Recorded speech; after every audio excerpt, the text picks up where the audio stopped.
Hey, Head Coach Alicia from the West Cobb Studio in Marietta, Georgia, and I'm here to give you your day number 5 of the 12 days of fitness kind of recap.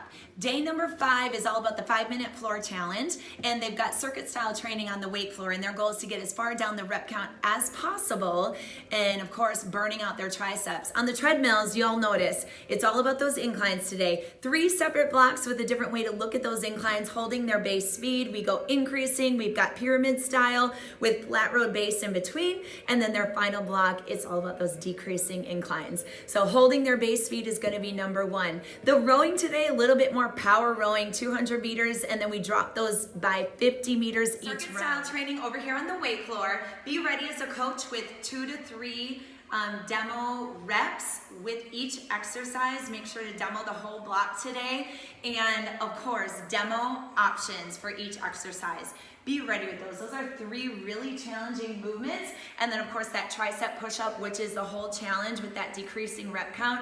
Be ready with options. Be over here on the weight floor to work through each exercise with everybody because they're very functional. They're movements that are great, and they're foundational movements. On the strap pull-up, remember to start them in the finish point. Knuckles tucked in your back pocket, open up the chest, already feeling it in the triceps, up off those heels as well. They do the trust fall down, and then they pop right back up like they're pushing themselves up and out of a pool. So be ready with analogies, be ready with applications of daily life with that one, and just know that your presence on the weight floor, that first block, definitely. Block 2 in the 2G starts out with those 200-meter all-out powerful rows.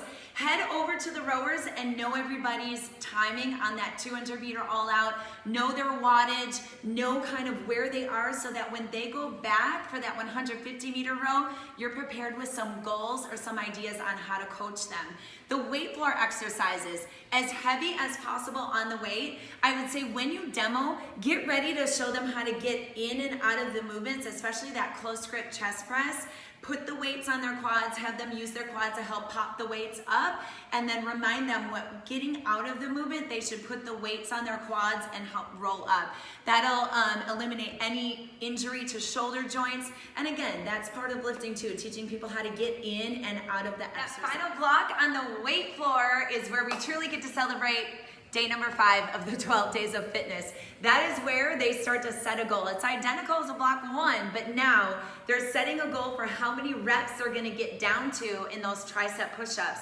There is a green goal, an orange goal, and a red goal. Start to shout out goals for your people. Set the goals with them, and now as a coach, they are tired. Their triceps are dying. So here is what you do. You get down on the weight floor with them. You start to roll out some reps with them in the tricep push-ups. You kneel down. You be ready with those fist pumps, those air high fives, and you bring them through as many reps as they can to get to that next goal. All right? Be prepared for those that are feeling like they need that out. Give them a rest and then help them jump right back in with one more rep.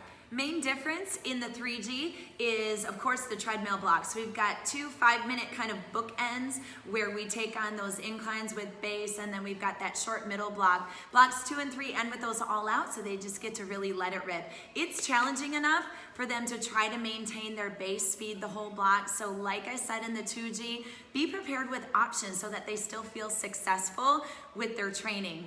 The row block in the 3G focuses on rack and rest. They get 2 chances at all-out shorter rows. We start at 100, 150, 200, and then we go back down.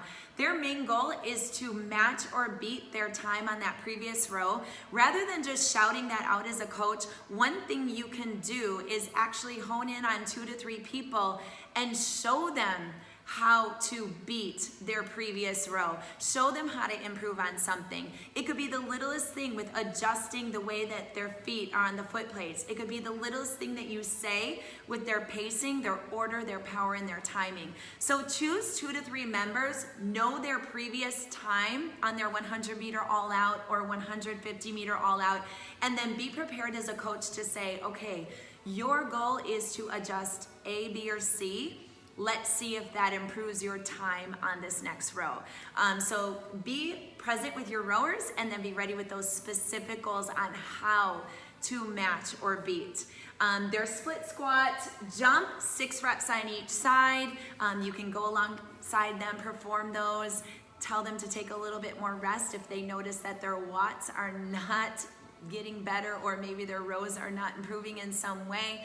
Have them take that rest. They go right up that pyramid and back down, and then an all out. I know y'all are ready to deliver a top-notch experience for day 5 of the 12 days of fitness. Just remember, OTB coaching on the treadmill as they're using inclines. Notice their heart rate response even though they're at base speed. On the rower, know at least 2 to 3 people's times or more, obviously, 2 to 3 people's times and how to help them improve. Get down on one knee, focus on their OT neck, point to numbers, and then on the weight floor, be ready to bring in those tricep push-ups because I know they're all gonna be dying. It's the holidays, y'all. They need you. High energy, have fun.